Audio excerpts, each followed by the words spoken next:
নেমে গেছি ময়দান মেট্রো স্টেশনে, আর আমাদের ডেস্টিনেশন হচ্ছে আজকে সেন্ট পলস ক্যাথিড্রাল। যাই ভেবেছিলাম প্রচুর ভিড় হবে, কিন্তু এরকম ভিড় মেট্রোতে ছিল না, হঠাৎ করেই ডিসিশন আর চলে এসেছি।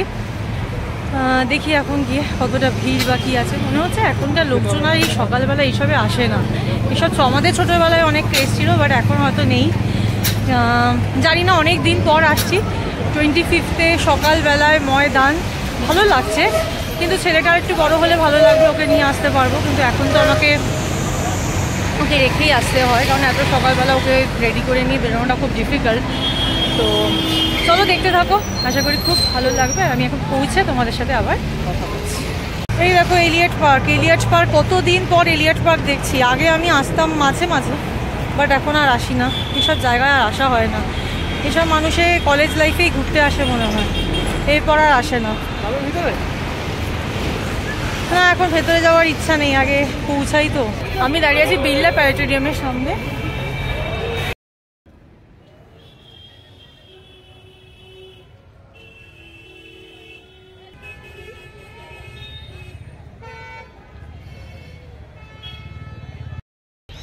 Hello guys, welcome back to our channel. আমি অঙ্কিতা চলে এসেছি একটা নতুন ব্লগ নিয়ে। আজকে 25 ডিসেম্বর, তোমাদের সবাইকে মেরি মেরি মেরি ক্রিসমাস।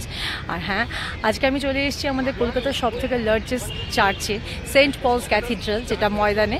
আমরা হঠাৎ করেই সকালবেলা ডিসাইড করলাম যে আমি আমার ময়দান আসবো, আর থেকে চার্চে আসবো। আমি ভেবেছিলাম খুব ভিড় হবে, কিন্তু একদমই না। সেই ক্রেজ মনে হয় এখন সব চলে গেছে, যে চার্চে আসা বা এখানের সাথে কিছু মানুষের কিছুটা টাইম স্পেন্ড করা। প্রচণ্ড ফাঁকা ময়দান, এত ফাঁকা 25 আমি তো অবাক হয়ে যাচ্ছি। আমি অনেক দিন পর আসলাম, কারণ ভিড় হয় বলে। আর আজকে আমি চার্চে এসে দেখলাম যে নর্মাল ভিড়, এমন কিছু ভিড় নয়। আর হ্যাঁ, আর সেন্ট পলস ক্যাথিড্রালের সম্বন্ধে তোমাদের কী বলবো, এটা তো মানে বলার অবকাশ রাখে না যে আমাদের কলকাতার একটা সবথেকে বড় লার্জেস্ট চার্চ। আর তাই তোমাদের সাথে এটা শেয়ার করতে চলেছি। চলো আমরা ভেতরে যাই, সব কিছু দেখি। আর আজকে এখানে এসে না মনটা খুব ভালো হয়ে গেছে। আর চলো ভেতরে যাওয়া যাক, আর তোমাদের সাথে শেয়ার করি আমাদের ভেতরে সব কিছু।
চলো আজকের মতো ব্লগটা এখানেই শেষ করছি, আবার দেখা হবে নেক্সট একটা ব্লগে। আর হ্যাঁ, ব্লগটা ভালো লেগে থাকলে লাইক, কমেন্ট, সাবস্ক্রাইব করতে ভুলবে না। Please subscribe our channel.